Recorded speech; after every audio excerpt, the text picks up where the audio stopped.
வணக்கம்.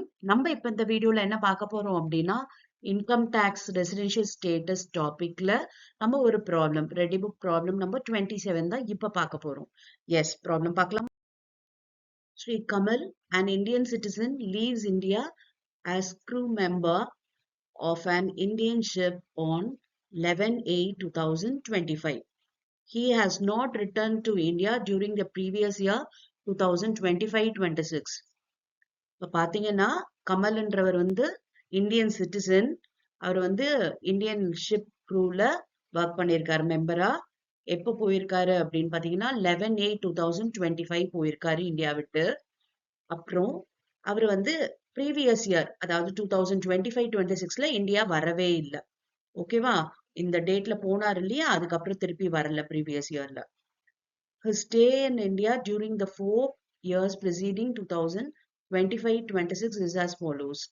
பாத்தீங்கன்னா அவரோட ப்ரீவியஸ் டே, அதாவது இந்த ப்ரீவியஸ் இயர் இருக்கு இல்லையா, அதுல 4 வருஷத்துக்கு முன்னாடி, ஓகே, எத்தனை டேஸ் வந்து இந்தியால ஸ்டே பண்ணியிருந்தாரு, எதுல இருந்து எந்த பீரியட் ஸ்டே பண்ணியிருந்தாரு இந்தியாலன்னு கொடுத்துருக்காங்க. ப்ரீவியஸ் இயருக்கு 4 வருஷத்துக்கு. ஓகே, பாத்தீங்கன்னா 24-25ல 1/8/24ல இருந்து 1/10/24 வரைக்கும் இந்தியால இல்ல. Okay, he was out of India from, இந்த டேட்ல இந்தியால இல்ல. அதே மாதிரி 23-24ல 1/4/23 டு 29/23 வரைக்கும் இந்தியால இல்ல. அப்புறம் 22-23ல 1/4/22ல இருந்து 38/2022 வரைக்கும் இல்ல.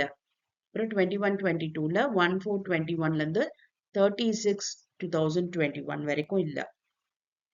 2021ல பாத்தீங்கன்னா 1/4/20ல இருந்து 37/20 வரைக்கும் இந்தியால இல்ல.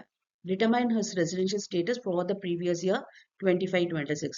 ஓகே, இவரோட ரெசிடென்ஷியல் ஸ்டேட்டஸ் வந்து நம்மள அசர்டைன் பண்ண சொல்லியிருக்காங்க for the previous year 25-26க்கு.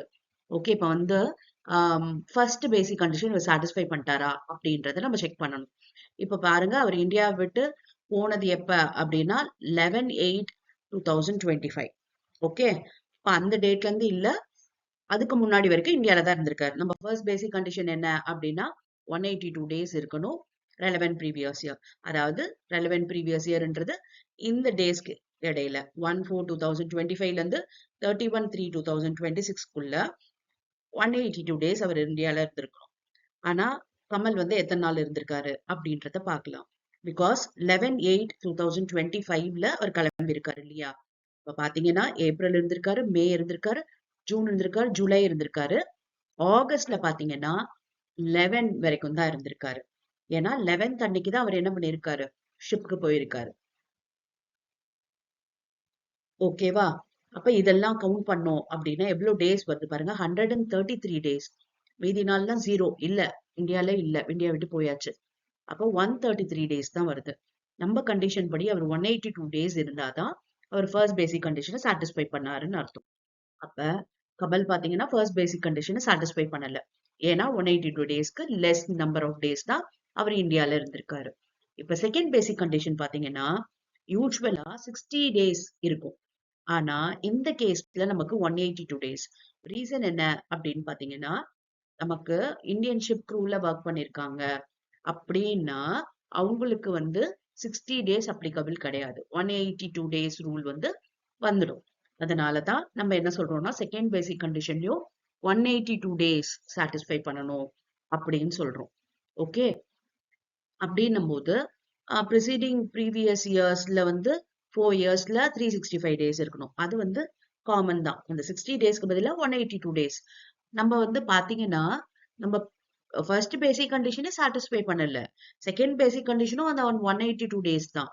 அப்படின்னும் போது நமக்கு வந்து என்ன ஆச்சு அப்படின்னு பாத்தீங்கன்னா 133 டேஸ் தான் அவர் இந்தியால இருந்திருக்காரு. அதனால நமக்கு செகண்ட் பேசிக் கண்டிஷனும் அவர் சாட்டிஸ்ஃபை பண்ணல அப்படின்றது தான் நம்ம எடுத்துக்கணும். ஓகேவா? பேசிக் கண்டிஷனே சாட்டிஸ்ஃபை பண்ணாத போது அதுல நம்ம வந்து அடிஷனல் கண்டிஷனை செக் பண்ண வேண்டிய அவசியமே இல்லை. ஏன்னா ரெசிடென்ட் அப்படின்றதுக்கு பேசிக் கண்டிஷன்ல 1 or 2 ரெண்டுத்துல ஏதாவது ஒன்னாவது சாட்டிஸ்ஃபை பண்ணணும். ரெசிடென்டா இருந்தா மட்டும்தான் நம்ம வந்து ஆர்டினரி ரெசிடென்டா நாட் ஆர்டினரி ரெசிடென்டான்னு பார்க்கணும். நான் ரெசிடென்ட்டுக்கு நமக்கு அந்த கொஸ்டினே அரைஸ் ஆகாது. Okay, ordinary resident not ordinary ரெசிடென்ட்ன்றது நான் ரெசிடென்ட்டுக்கு கிடையவே கிடையாது. அதனால நம்ம என்ன பண்ணலாம்னா, அடிஷனல் கண்டிஷன் செக் பண்ண வேண்டிய அவசியமே கிடையாது. இப்பவே நம்ம டிக்ளேர் பண்ணிடலாம். ஃபார் த ப்ரீவியஸ் இயர் 2025, 26ல பாத்தீங்கன்னா, அவரு 2 பேசிக் கண்டிஷனும் சாட்டிஸ்ஃபை பண்ணாத காரணத்தால, ஸ்ரீ கமல்ன்றவரு நான் ரெசிடென்ட் அப்படின்னு சொல்லிட்டு நம்ம டிக்ளேர் பண்ணலாம். ஓகேவா? எஸ். இப்ப இந்த 3 கேட்டகரி இருக்கு. அதாவது இந்தியன் ஷிப் க்ரூல வேலை பார்க்குறவங்க, அதுக்கப்புறம் பாத்தீங்கன்னா, எம்ப்ளாய்மென்ட்டுக்காக ப்ரீவியஸ் இயர் அப்ராட் போனவங்க and Indian origin, Indian citizen வந்து விசிட்டிங் இந்தியா இந்த ப்ரீவியஸ் இயர். இவங்களுக்கெல்லாம் இந்த 3 கேட்டகரிக்கும் பாத்தீங்கன்னா 60 டேஸ்க்கு பதிலா 182 டேஸ் தான் செகண்ட் பேசிக் கண்டிஷன். புரிஞ்சுதா? எஸ். இப்போ உங்களுக்கு இந்த ப்ராப்ளம் எப்படி சால்வ் பண்ணணும்னு தெரிஞ்சிருக்கும். நெக்ஸ்ட் வீடியோல வேற ஒரு டிஃபரெண்டான ப்ராப்ளம் நம்ம பார்க்கலாம். Thank you for your patient listening.